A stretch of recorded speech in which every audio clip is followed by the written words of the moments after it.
Hello guys, आज हम 9 की बुक है हमारे पास और हम करने जा रहे हैं इसकी एक्सरसाइज 1.1 का क्वेश्चन नंबर 1। क्वेश्चन नंबर 1 में उन्होंने बताया find the order of the following matrix. Order मालूम करना है। पहला क्वेश्चन हमने लिख लिया है, इधर पहला क्वेश्चन हमने लिख लिया है। अब इसको सॉल्व करने के लिए हमने अगर कोई इस लाइन जैसे ये आपने शेप देख लिया ना, इस तरह में हो उसको कहते हैं रो। अगर ये सीधी लाइन स्ट्रेट लाइन पे हो तो उसको कहते हैं कॉलम। ठीक है, अब हमने इसको देखना है कि इसमें कितने रो है और कितने कॉलम है, फिर हम इसका ऑर्डर मालूम कर पाएंगे। अब ये देखें, एक रो और ये दो रो हमने लिख ली। अब कॉलम गिनते हैं इसके, एक कॉलम और दो कॉलम, इसके हो गए दो कॉलम। ठीक है, अब हमने लिखना है order A is equal to by 2। Order A, इसका आंसर निकल गया। अब और कोई क्वेश्चन आपको दिखाते हैं, जैसे ये एच वाला क्वेश्चन है। ये क्वेश्चन हम देखते हैं, इसमें भी हमने वही मालूम करने हैं। 2 और 1, एक कॉलम, दो कॉलम, तीन कॉलम, 3 कॉलम लिख लिया हमने। अब इसकी रो 1 दो रो है हमारे पास। अब हमने लिखना है order H is equal to 2/3 लिख लिया। अब हम सॉल्व करने लगे हैं दूसरा क्वेश्चन। दूसरे क्वेश्चन के लिए इधर पेन ये रहा। दूसरे क्वेश्चन में हमने इनका बताना है कि कौन सी वैल्यू इज इक्वल हैं। अब जैसे ये वैल्यू है 3 वाली, ये क्वेश्चन नंबर 3 का सिर्फ एक पार्ट है, ये वैल्यू है 3 वाली। अब इसमें से हमने कुछ देखनी है, कोई भी हो वो हो रिलेटेड इससे ही। अब हमने लिख लेना है ए इज इक्वल टू 3, ये लिख लिया। अब हमने देखना है ये 3 5, ये नहीं हो रहा। 5 - 2, 5 में से 2 निकालें तो 3 आता है, तो हम लिख लेते हैं ये वाली मैट्रिक्स सी इज इक्वल 5 - 2 लिख लिया हमने। अब ये देखें ना, 3 ए है, 5 में से 2 निकालें तो 3 बनते हैं, तो ये इक्वल नहीं है। तो फिर हमने लिख लेना है 100 ए इक्वल सी। अब इसी तरह हम दूसरा क्वेश्चन करते हैं। दूसरा हम क्वेश्चन करते हैं, इसमें लिख लेते हैं हम बी की वैल्यू। अब लिख लेते हैं हम बी की वैल्यू है B is equal to, book से कर लेते हैं। अब बी की वैल्यू है हमारे पास 3 और 5। बी की वैल्यू है हमारे पास 3 5 हमने वैल्यू लिख दी। अब इन सारों में से आप बताएं मुझे 3 और 5 कहाँ है। ये है क्वेश्चन, अब इनमें से बताएं 3 5, ये वाला क्वेश्चन हमने लिखा है। अब देखें इसमें से सबसे इसका सेम है ना, वो आपने हमें कमेंट्स में बताना है कि इसका कौन सा वाला सेम है। इधर मैं 2 मिनट रोक लेता हूँ, आप देख लें। अब हम करते हैं क्वेश्चन नंबर 3, जिसमें हमने फाइंड करनी है ए की वैल्यू फाइंड करनी है, बी की वैल्यू फाइंड करनी है, सी की और डी की। सबसे पहले हम देख देते हैं question. Find the value of A B C and D which specify the matrix equation. अब हमने फाइंड करनी है वैल्यू, तो ये हम करते हैं,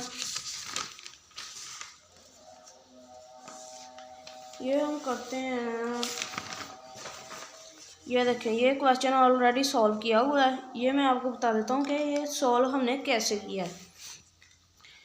सबसे पहले फर्ज करनी है हमने कि ये इक्वेशन इस इक्वल है ना दरम्यान में, तो ये इक्वेशन इसके इक्वल है। अब हमने लिख लिया a + c is equal to 0।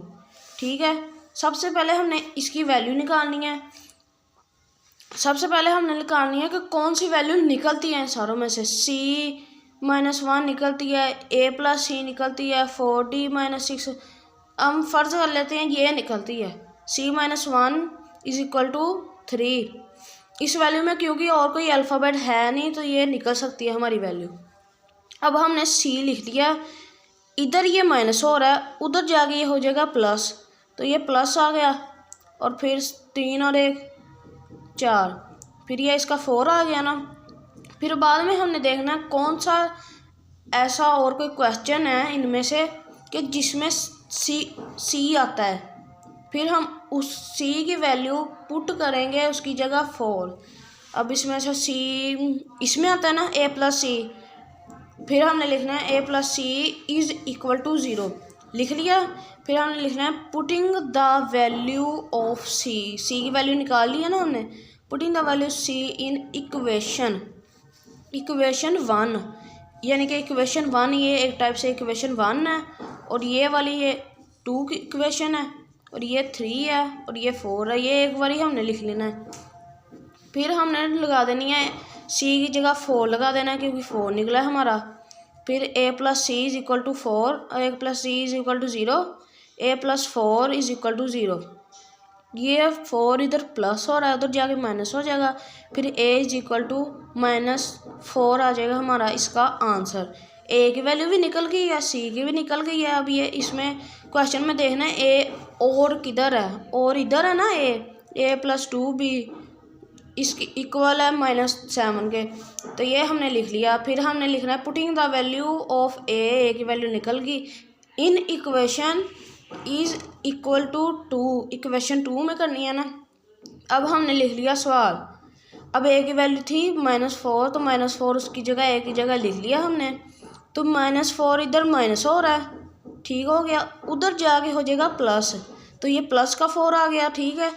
ये प्लस माइनस होता है -7 में से 4 निकालें 3, ये 2 भी।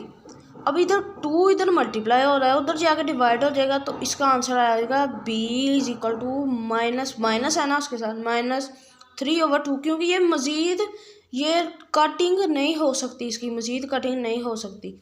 इसको हम डिवाइड करके जो इसका आंसर निकलता है ना वो -1.5 ही निकलता है इसका आंसर, अगर डिवाइड करें। अगर आपने ऐसे आंसर लिखना है तो भी ठीक है, अगर ऐसे लिखेंगे ना तो भी आंसर ठीक होगा आपका।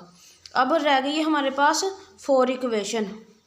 4 इक्वेशन में हमने पुट वैल्यू अब निकाली है ना B की वैल्यू ये वाली लिख लो, ये वाली लिख लो, बात एक ही है।